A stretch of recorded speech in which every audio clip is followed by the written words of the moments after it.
Well, hello and welcome to the Old Geezer's Diary on Thursday, the 28th of March 2019.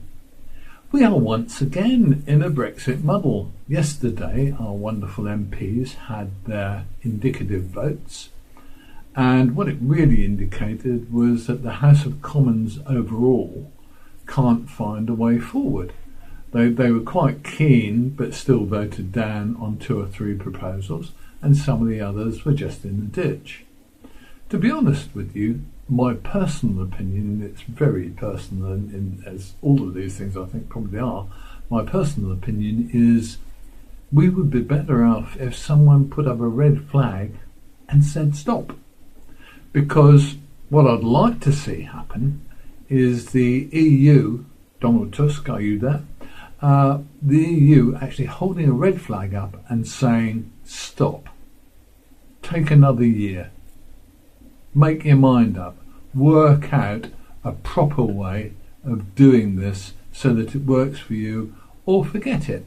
There's no reason why we shouldn't forget it if we want to. We could have another referendum. People keep saying, oh no, we shouldn't have a referendum. Well, the truth is the politicians are all behind Brexiting, and many of them have changed their minds over the 2 and a bit years that have passed since the referendum. So why shouldn't we change our minds if we want to since the referendum? I haven't changed mine, but I think some people have. I think the reality is, that reality has actually crept in. We've realised, I think in many cases, that kicking out all the foreigners means that we're going to have loads of unfilled jobs. It means that kicking ourselves out of the EU is probably going to damage a lot of our trade and will damage the prospects of our own young people. So personally, that's my opinion of what maybe we should think about a bit more, because the truth is that I don't think the actual people, have really had any kind of say, and I think the politicians, we all know, are half-wits. I think they can't make their mind up anyway. I would say to you that what we need to do is have a stop, is have a proper pause and have a proper discussion, instead of some Prime Minister kind of effectively nailing all her colours to the mast and sinking with ships. Let's mix the metaphors. And I just don't see it going anywhere.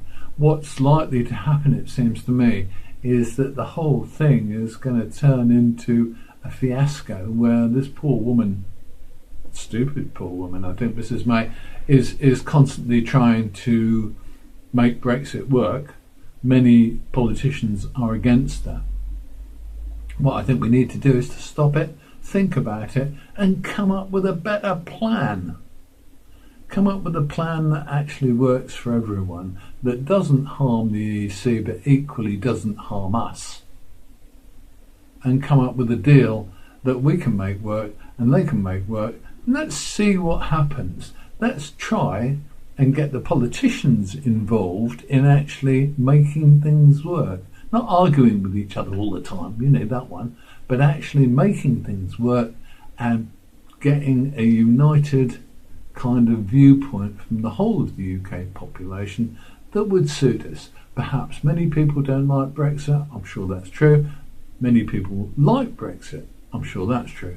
But there must be some kind of middle groundy way where we get away from the bits that we don't like about the EU, but keep the bits that we do like of the EU. Surely that's better. Okay, there you go. That's me for today, but I've got one more thing to say.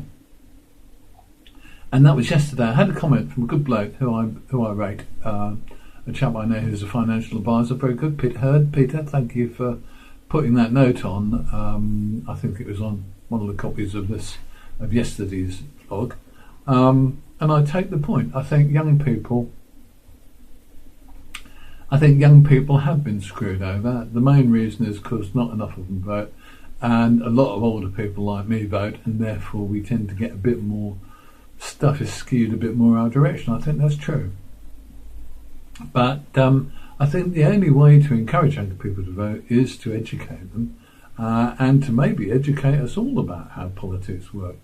I do honestly believe that most of us don't understand how politics work, and I am not going to try and teach people Although maybe we'll try and do a bit more politics over coming weeks and months and try and actually explain some of the aspects. To be honest with you, I think politicians don't really want us ordinary people to understand how politics works, because from their point of view, the less we know, the better. My name's Chris Gosling. This is the Old Geezer's Diary, and I'll be back with you tomorrow. See you soon.